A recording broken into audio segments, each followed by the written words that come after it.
прямом эфире новости Татарстана. Здравствуйте, в студии Лисан Сабирова и коротко о главных событиях этого дня. Татарстанские спасатели в Ижевске. Как завалы обрушившейся многоэтажки разбирают всем миром, и есть ли надежда найти выживших? Салават Мухаммадулян. Арест коров и зарплата телятами. У меня вот, например, дети помогают так-то. А так я не знаю, не представляю, как люди живут. Почему из-за долгов сельхозпредприятия работникам предложили забрать скотину, выясняла Анна Городнова. Оставить или снести? Экспертиза говорит, что плесневение рам где-то идет. Сколько судебных заседаний должно пройти, чтобы дом отказали признавать аварийным? Зала судебного заседания Альбина Минибаева. Споры о лике Божьем. Иван Висковатый усомнился в правильности написания икон, которые были написаны после московского пожара. Какая же она история об истории на сцене 21 века? Динара Камалова. Не просто профессиональный праздник, а вековой юбилей. Сегодня 100 лет со дня создания советской милиции, что впоследствии стала полицией и получила День сотрудников внутренних дел. Татарстанские полицейские к этой дате занесли себе в актив несколько показателей. Сокращение уровня преступности в Приволжском округе Татарстан на 7-м месте. Лучшая раскрываемость за 10 лет по тяжкому вреду здоровью и изнасилованиям – это вообще 100%. В пирамиде прошел торжественный вечер. Какие слова звучали в их адрес, услышал и Дмитрий Аринин. Это время встречи 10 ноября неизменно уже 100 лет. Еще одна незыблемая традиция стражей порядка – вынос знамен, что знаменует начало торжеств.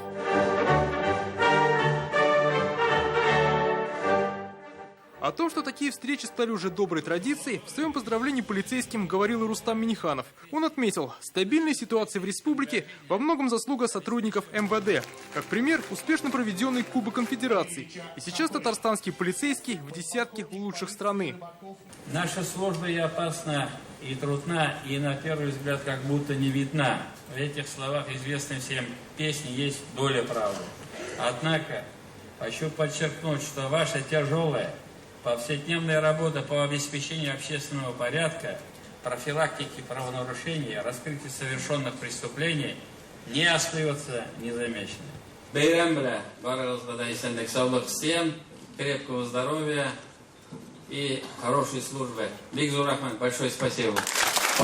Наиболее отличившихся полицейских наградили государственными и ведомственными наградами. Хорошо. Без каких-либо пафосов я говорю, что я вообще счастливый человек, что я работаю в этой системе. Работаю с настроением, желанием, чего и желаю своим коллективу. Особенно громко аплодировали Марселю Бадурдинову. Он накануне задержал военного следователя, который тронулся с места и протащил инспектора. Сегодня лейтенанта Бадурдинова президент Татарстана наградил медалью за доблестный труд. Выполнял свой долг, свою работу. Я не считаю себя героем. Как в своем поздравлении отметил Артем Хохорин, полицейские служат не за награды и звания, а это призвание и долг перед обществом.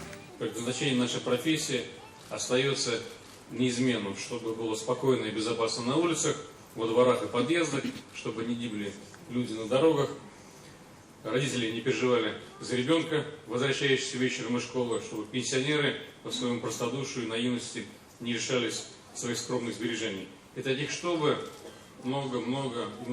Не обошел министр в праздник и неприятную тему. Резонансный случай в Нижнекамске. Отдельные диванные комментаторы уже несколько дней пытаются в прессе и в интернете раздуть нижнекамский случай до вселенских масштабов, перенося накопившуюся желчь на многогранную работу всего МВД. Подчеркиваю, всего МВД.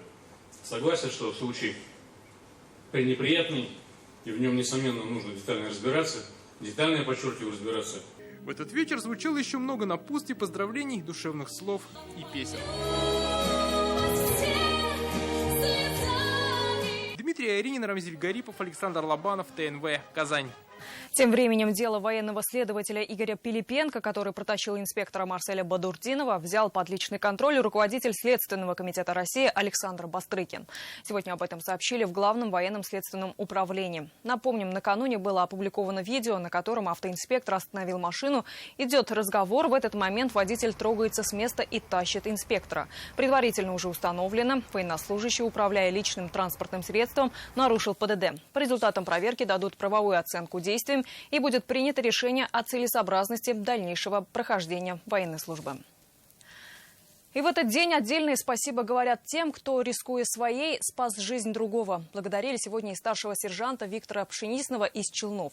Летом он вытащил из воды тонущего подростка, когда шансов у того практически не оставалось.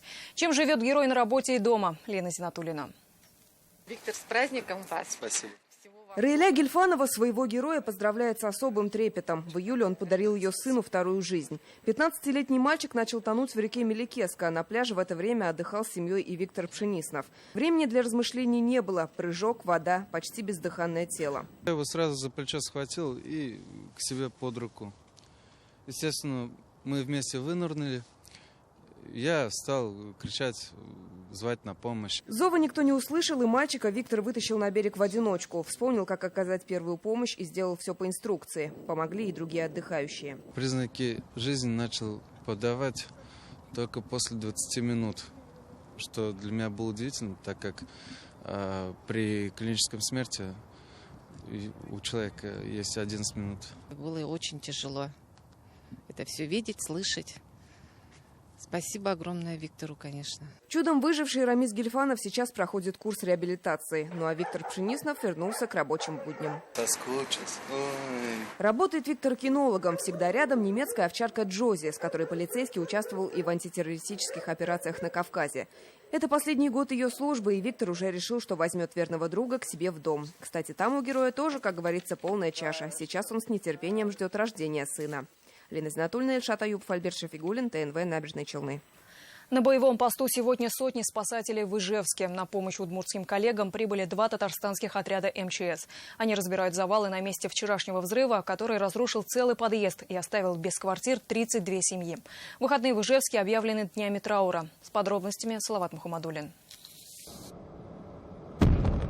Яркая вспышка, громкий хлопок, и от подъезда многоэтажки практически ничего не остается. Если водители мимо проезжающих машин замерли в догадках, то в доме началась паника, а сам Ижевск охватил вой сирен.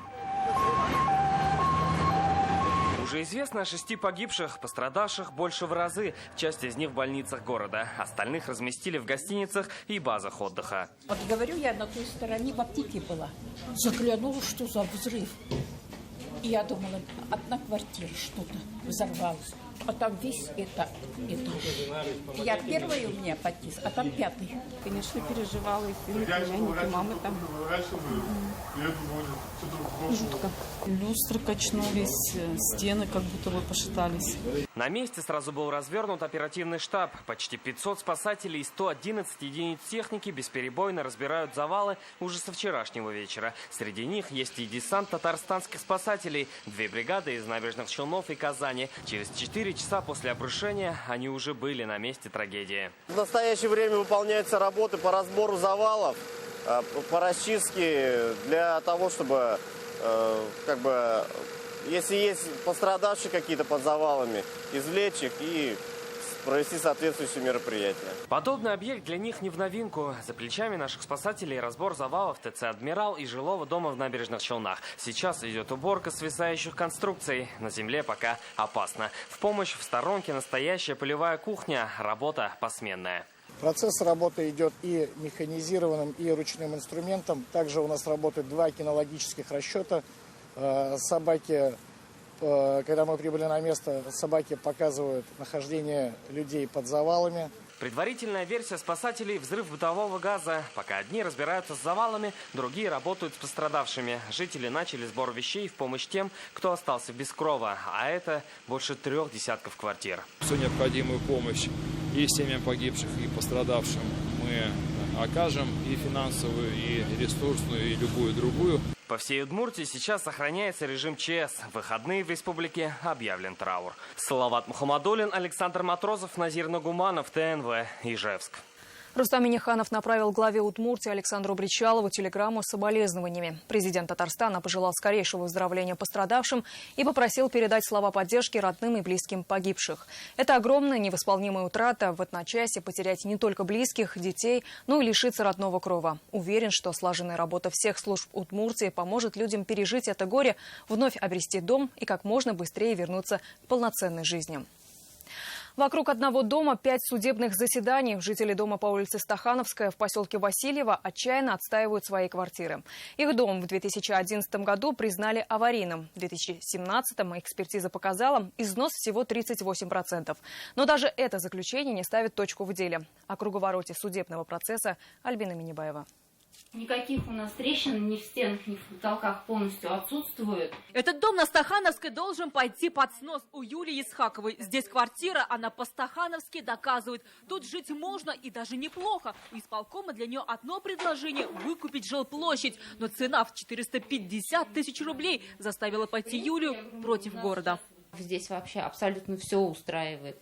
И опять же, с той суммы, которую нам предлагают, оказаться с ребенком на улице, я просто чисто не могу этого позволить. За полувековую историю дома образовалась вот эта вот трещина. Других дефектов, по словам жильцов, нет. Они рады были доказать это и экспертам в 2011 году, но толком никто в их квартиры так и не заходил. Вы подтверждаете, что вы ни одного собственника при осмотре дома не извещали и в комиссию не включали?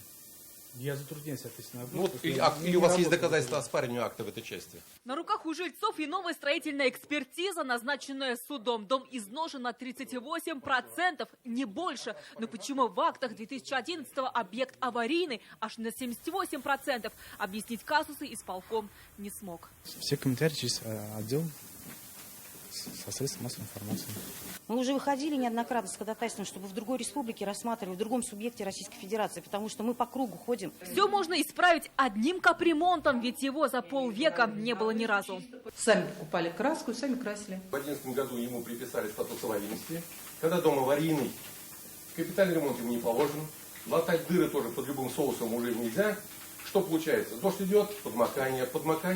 Осенью, зимой подмерзание. Теперь Фемида потребовала, чтобы исполком запросил у Минстроя Республики возможность включить дом на Стахановской в капремонт. Город должен успеть к 30 ноября. Альбина Минибаева, Ильшат Мухаметов, ТНВ, Зеленодольский район. Обещанного год ждут. Долгожданный дом для васильевских аварийщиков торжественно открыли сегодня в поселке Васильево на улице Стахановской. Высотку начали возводить еще в ноябре 2015 года. Должны были сдать осенью прошлого года. Но строительство затянулось. До конца года в Васильево будут сданы еще 4 аварийных дома.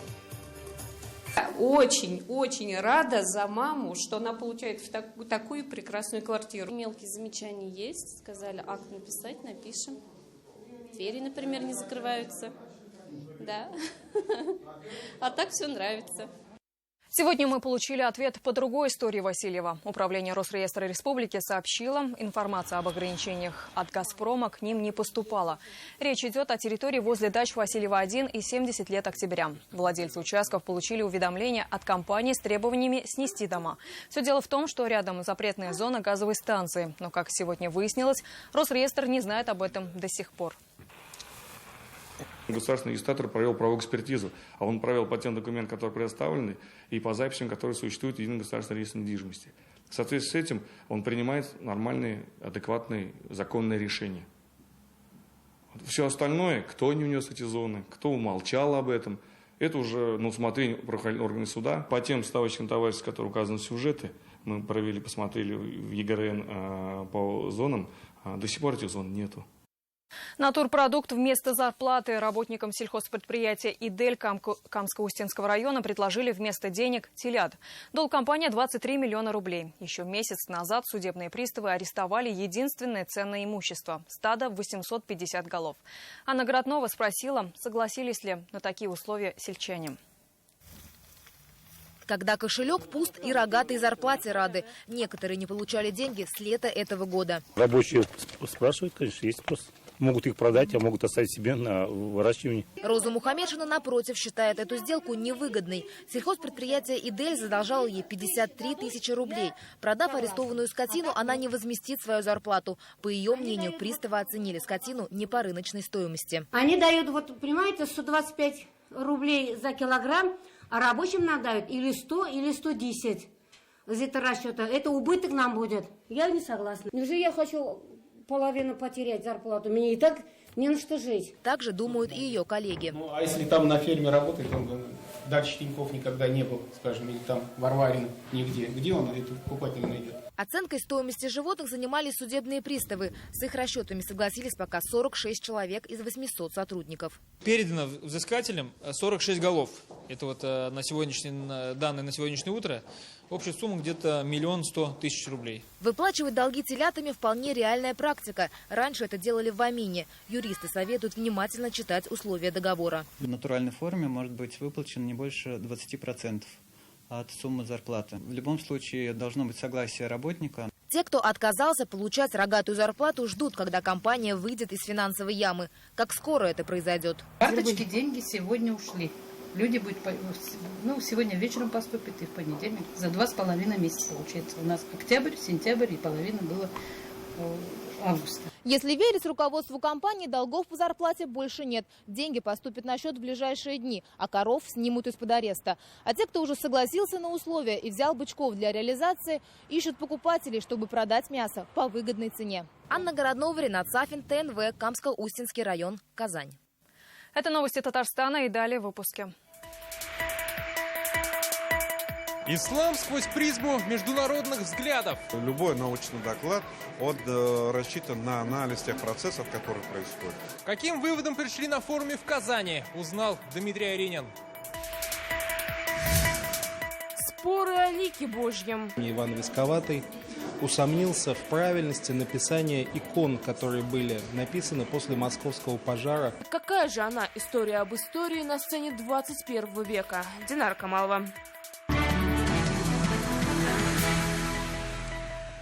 В Казанском зоопарке ждать пополнения. Сегодня Рустам Миниханов и директор компании Nature Resource Network Мартин Дэви обсудили вопросы приобретения животных для Казанского зооботсада. Компания сотрудничает с 70 зоопарками мира. Казанский встанет в ряд со старейшими зоопарками Европы. Летом там погиб последний снежный барс Казани. Разводят ли возможные партнеры этого представителя семейства кошачьих, пока неизвестно. Конституцию писали татарстанцы, и вот уже четверть века она служит своему народу. Об этом сегодня вновь напомнил Фарид Мухаммедшин.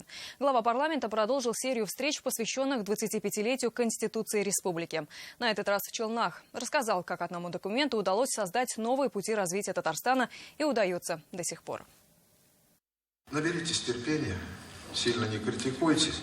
Если будут вопросы, постараюсь на них ответить. Лектор Фарид Мухаммедшин рассказывает, как создавался основной документ республики руками ученых, политиков и общественных деятелей. Кто знал, что спустя четверть века авторы вновь напомнят о его важности. Чтобы этот основной закон, его значимость, важность рассказать людям, рассказать про статьи, рассказать про разделы, рассказать, как они действуют и живут. Лекционная площадка, новая 41-я школа, полный актовый зал. Среди слушателей есть и ровесники Конституции, но на глазах подавляющего большинства формировалась новая история Татарстана. Сегодня здесь собрался актив нашего города, депутаты Государственного совета Республики Татарстан от города Набережные Челны, депутаты городского совета, руководители предприятий, организаций, члены общественной палаты. За 1,5 часа выступающие остановились на всех 7 разделах документа, до сих пор остающихся практически неизменными. За 25 лет документ внесли лишь 17 правок в соответствии с федеральными законами. Радик Фархулин, Рамиль Шайдуллин, Гузель Шигапов, Ленар Султанов, ТНВ, Набережные Челны. Учились, как дать отпор тем, кто затуманивает умы. Более 300 специалистов из 7 стран в Казани обсуждали, как противостоять радикализму. В городе открылся научный форум «Ислам в мультикультурном мире». Главный тезис – мир меняется, и под его современные вызовы нужно адаптировать исламоведение. Какую роль в этой глобальной миссии отводит Болгарская исламская академия, узнал Дмитрий Аринин. Профессор из Туниса, Мизури, Ларуси приехал в Казань донести до своих коллег миротворческий тезис. Его смысл в том, что раздрай в обществе на почве религии можно устранить с помощью общечеловеческих ценностей. Нужно сконцентрировать мысль на моральных нормах, которые есть в каждой религии и нас сближают. Таким образом, мы сможем создать молодежь, которая уважительно относится друг к другу, и мы сможем изъять ненависть из каждого сообщества. Донести такие мысли в массы должны богословы, но, как говорят в России сейчас дефицит своих специалистов. Приходится пользоваться услугами иностранных кадров или непрофильных светских ученых. Устранение этих погрешностей и большие надежды возлагаются на Болгурскую исламскую академию. Чтобы из количества перешло в качество, нужно этим количеством обладать. А на сегодняшний день мы пока не обладаем ни количеством, не обладаем ни качеством. Обменяться подобными воззрениями и научными умозаключениями и есть цель форума в Казани. Ислам собираются рассмотреть сквозь призму разных сфер, например, экономики и политики. Когда мы говорим о научный форум, здесь рассматривают о каких-то тенденциях, то есть что сказать, вот сегодня кто-то высказал какую-то умную вещь, в принципе такого нет. То есть любой научный доклад, он рассчитан на анализ тех процессов, которые происходят. С этой точки зрения, безусловно, все доклады очень интересны. Встречи исламоведов продолжатся и завтра. Полученные знания затем собираются систематизировать и разработать конкретный план действий. Дмитрий Арин, Игорь Романов, ТНВ, Казань. Полемика Средневековья о лике Божьем на современной сцене. Сегодня в Казани состоялась премьера спектакля «Дело дьяка Висковатого». В XVI веке эта политическая фигура в окружении Ивана Грозного вступила в спор с духовенством о нелегкой судьбе и отстаивании своего права выбора. Динара Камалова. Да с медом сохмельным, а то тебе уже язык врать мерещится. Рубашка и пиджак, одним словом, образы белых воротничков Светлана Елехина с коллегами воплотила на 100%. Вот только говорят эти офисные планктоны со зрителем на темы далекого прошлого. Вопросы непривычные, но очень важные. Не весь спектакль назидательный. Есть, конечно, такие важные какие-то аспекты, связанные с иконописью, да, с спорами именно дьяка Висковатого. Это же настоящая история, то, что было реально. Но помимо этого всего есть актерская работа. 21 век, а со сцены доносится голос Ивана Висковатого, политического деятеля XVI века, который усомнился в правильности написания икон мастерами Западной Руси. Ведь Бог явление неосязаемое вдруг в их иконах обрел свой лик. Что же получается? Иных судили, а Сильвестру судить нам Святое Писание не дозволяет? Западной иконографии, западной изобразительной традиции, они привнесли новые совершенно образы, которые для Московской Руси были не характерны. Отстаивал историю и право на веру, а оказался казнен. Именно это ожидает в конце пути Ивана Висковатого. Стоила ли борьба свеч, решит суд зрительский. Уверена, творческая группа не зря же сценаристы, режиссеры и актеры работали над спектаклем целый месяц. Срок, конечно, короткий, но успели рассказать и показать все, что хотели. Динара Камалова, Александр Лобанов, ТНВ, Казань. Вечерний эфир ТНВ продолжит программа «Вызов 112». Пытаясь скрыться, совершал все новые преступления. Старт судебного процесса в отношении мужчины, обвиняемого в хранении оружия, стрельбе по полицейским, захвате заложников и краже. Все подробности через несколько минут. Сейчас спорт и прогноз погоды. Всего хорошего.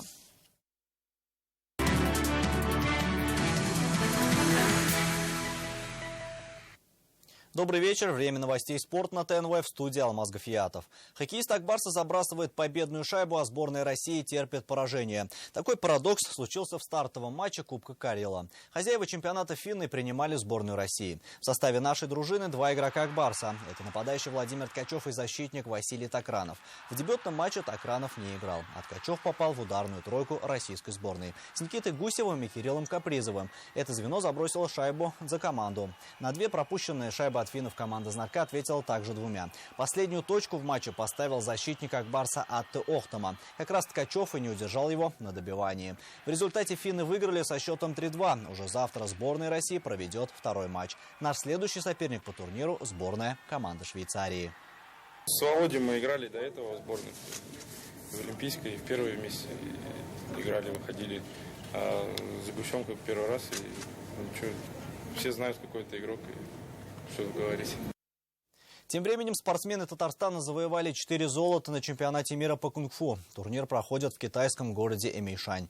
Впервые выступления спортсменов Татарстана принесли в копилку сборной России 4 золотых медали и 1 бронзовую.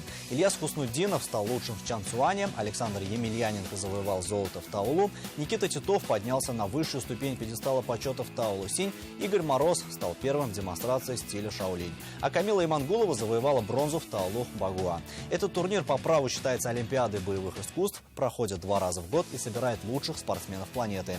Чемпионат мира завершится завтра.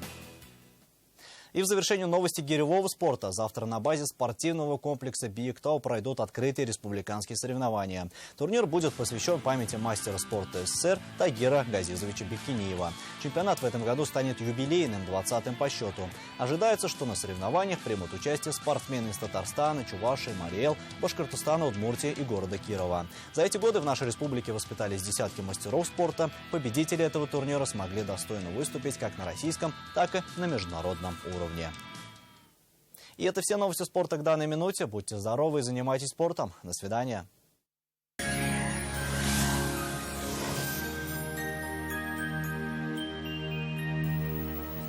Здравствуйте! В начале выпуска интересная информация. Спонсор показа — изготовитель корпусной мебели на заказ Данил Мастер. Быстро и качественно изготовит кухню по вашим размерам. 3D-проект кухни, доставка и установка бесплатно. Только в ноябре назовите пароль «ДМ Мебель» и получите 25% дополнительной скидки на вашу кухню. Данил Мастер. Настало время низких цен. Город Казань, улица Восстания, 23, телефон 2 167 166. Еще одна интересная информация. Спонсор показа — ОАО «Марбиофарм». Гриппофлю. Не дайте гриппу и простуде испортить вам жизнь.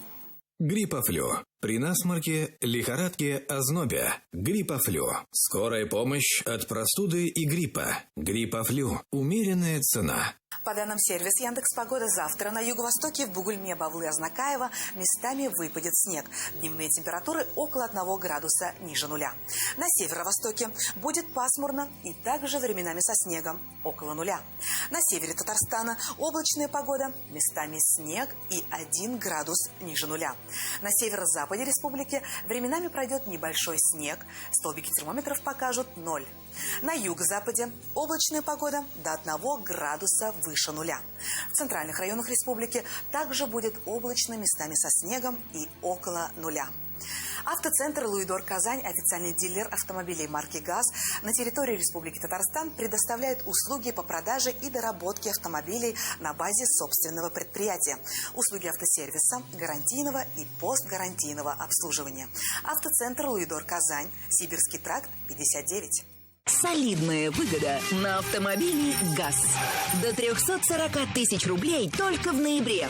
Автоцентр «ГАЗ Луидор Казань». Звоните 288 87 78. Предложение не является публичной офертой. Наконец-то я приехал в Бакирово.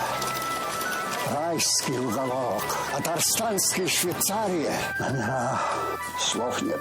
Питание чудо. Шведский стол. Комфортные переходы. Моцесса и грязи делают чудеса. Бакирово. Наш санаторий. Санаторий Бакирова – одна из ведущих здравниц Татарстана, известной далеко за пределами как республики, так и России. Ежегодно здесь поправляют здоровье более 17 тысяч человек. Целебные грязи и чудодейственный климат, забот опытных врачей и гостеприимный персонал помогут вам поправить здоровье. Завтра в Казани будет облачно, без осадков.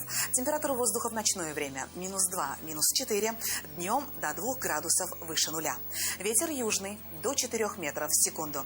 Атмосферное давление в норме и завтра составит 760 миллиметров ртутного столба. Влажность воздуха 86%.